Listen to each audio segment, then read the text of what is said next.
शिव शिव रुद्रेश्वराय शिवकर स्वर प्रिय लिंगेश्वराय भूतनाद शिव नर्दन प्रियाय सकल लोक सर्व साक्षि स्वरूप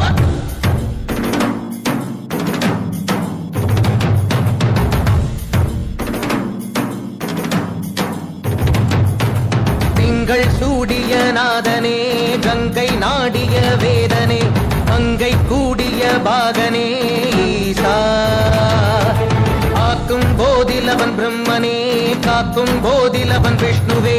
நீக்கும் போதிலவன் ருத்ரனே ஈசா அகிலமே ஆடும் வண்ணம் சபைகளில் ஆடும் பாதம் சுடலையில் ஆடல் செய்தது ஏனோ அமுதமே வேண்டும் என்று கடலையே கடைந்த போ